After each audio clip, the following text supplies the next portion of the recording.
আমাদের সোনালী ফসল, যে ফসলের গুণগান না বললেই নয়, এটা হচ্ছে আমাদের সোনালী ফসল ধান। তো আজকে কিন্তু আমাদের এক কাকার কাছে আসছি। কাকা কিন্তু ধান কাটায় খুবই ব্যস্ত, ধান কাটতেছে, এবং কাকার কাছে জিজ্ঞাসা করব যে কাকার বিঘায় কত মন হতে পারে এবং এই বলকটিতে কিরকম ধান হয়েছে। মোটামুটি দেখতে পাচ্ছি বলকটায় খুব সুন্দর কিন্তু ধান হয়েছে, চারপাশে খুব সুন্দর ধানের বাইল। আসলে কার বলকের এই ধানগুলো, কোন বলকের, সেটাও আমরা জানার চেষ্টা করবো এবং কাকার সাথেও কথা বলবো। খুব সুন্দর একটি পরিবেশ, আমার কাছে খুব ভালো লাগতেছে যে এই বলকটা আসলে অনেক বড় এরিয়া, তারপরেও বলকের যে ধানগুলা কিন্তু খুব সুন্দর, এবং এই কাকা ধান কাটতেছে। দেখেন কত সুন্দর একটি দৃশ্য। কাকা, এই বলকটা হলো কার? এই বলকটা এটা হলো মনির মিয়া। মনির মিয়ার বলক, যে বাটিকামারি মনির মিয়া। মনির মিয়া। ও আচ্ছা, তাহলে এই ধান তো মোটামুটি দেখতেছি মনে হয় ভালো হয়েছে।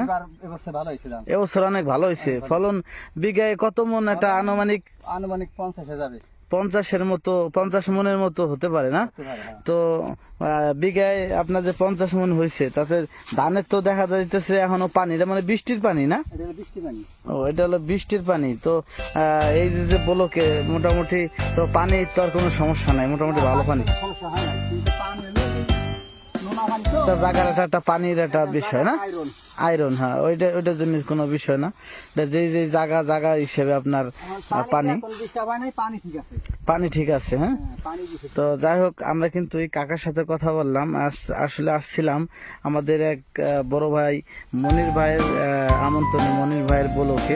সেখানে এক কাকার সাথে কথা বললাম। এখানে ধান কিন্তু আসলে খুব সুন্দর পরিমাণে ধান হয়েছে। ধানের পাইলগুলো আপনাদের দেখানোর চেষ্টা করতেছি। আর এখানে কিন্তু শত শত লোক বিঘে ধান, শত শত লোক ধান কাটতেছে।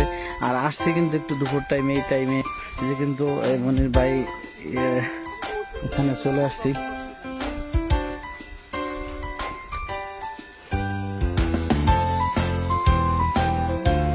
দেখেন এখন কিন্তু ওই যে আপনার ধান নিয়ে যাচ্ছে, ধান নিয়ে আসতেছে। অনেক সুন্দর ধান হয়েছে।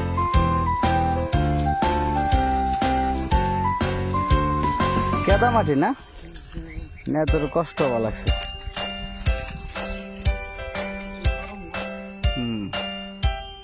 এই মুহূর্তে কিন্তু আর এক কাকার সাইডে চলে আসলাম, দেখি কাকারা ধান কাটতেছে। তো ধান তাদের কিন্তু এই ধান প্রায় কাটা শেষ, এখন নিতেছে তারা ধান। কাকার সাথে কথা বলবো।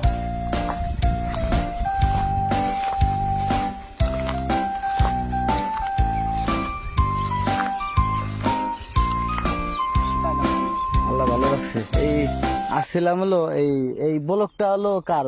এই বলকটা মনির ভাইয়ের, ওই যে মনির মিয়া বাটিকামারি। ও আচ্ছা আচ্ছা। তো আসলে যে এই বলকে ধান কিরকম হয়েছে? এই বইটা কয় কাঠা? এই যে বইতে আছেন, এই যে বইটা 18 কাঠা না? তো ভালো বড় বই। তো বিঘায় কত মন ধান হতে পারে? এটা তো ভালোই ফলছে, এটা তো দেখা যায় ভালোই ফলছে না? তা মোটামুটি একটা আনুমানিক একটা আছে না, যে আমার বিঘায় কত মন ধান হতে পারে, এরকম একটা আছে না? বিঘায় 40-45 যায়, কোনো 30 যায়, কোনো 50 যায়, 45 যায়, 40 মানে ধান ওর উপরে আর কি নির্ভর করে। তা মোটামুটি ভালোই হয়েছে, এটা খুব ভালো হয়েছে। না, কাকার সাথে কথা বললাম, তাতে বললো যে কাকা না, ভালো পানি ঠানি কোনো সমস্যা নাই, পানি ঠানি দিছে বা এরকম কিছু। পানি কোনো ডিস্টার্ব সমস্যা আছে কিনা? পানি কারেন্ট গেলে সেই ক্ষেত্রে তো আলাদা হিসাব। আচ্ছা আচ্ছা, ওটা কোনো বিষয় না। কারেন্ট ঠিক আছে, কারেন্ট গেলে তো অনেক সময় এরকম হয়, কিন্তু তাতে মোটামুটি ভালো ফসল হয়েছে বোঝা গেল না? মোটামুটি খারাপ না, কিন্তু এটা তো ডাব বেশি, এটা তো ভালো হয়, সব সময় জন্য ভালো। এটা একটু নিচে বই, নিচে জমি, নিচে আর ওদিকে। আচ্ছা আচ্ছা, খারাপ না, দেখা প্রত্যেকের ভালো। তো মোটামুটি কাকার সাথে কথা বললাম, বলার পরে যা বিষয় বুঝতে পারলাম, তা মোটামুটি এবছরে ভালো আকারে ধান হয়েছে, খারাপ না। যে বলকে ধানটা হয়েছে, আসলে বলকের চারি সাইডে ঘুরে দেখলাম, আর কাকা সহ আপনাদের ঘুরে ঘুরে দেখালাম যে ব্লকের ধানগুলো আসলে অনেক সুন্দর, খুব ভালো ধান হয়েছে। ভালো বলতে ফসলটা খুবই সুন্দর হয়েছে। তো মার্কটা বেশি একটা যায় নাই, ফসলের যে ফলনটা আসলে অনেক ভালো হয়েছে। আসলে এই মুহূর্তে কিন্তু আমরা যে ব্লকে আসছিলাম এটা হচ্ছে প্রদর্শনী ব্লক, যেটা সরকারি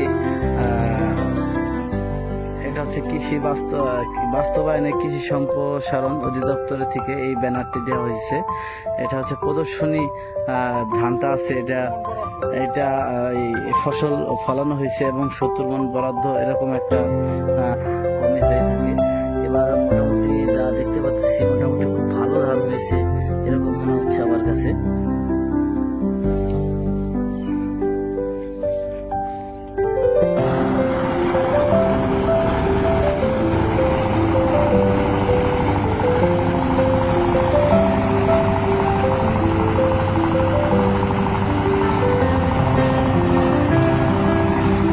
অপরূপ সৌন্দর্যে ঘেরা আমাদের এই গ্রাম। আসলে এই গ্রামের প্রতিটা মাটির সাথে যেন মিশে আছে আমাদের জীবনের কর্মব্যস্ততার মাঝে। কি বলবো আর বলে বোঝানোর মতো কিছু নাই। আমাদের ফসল স্বর্ণের ফসল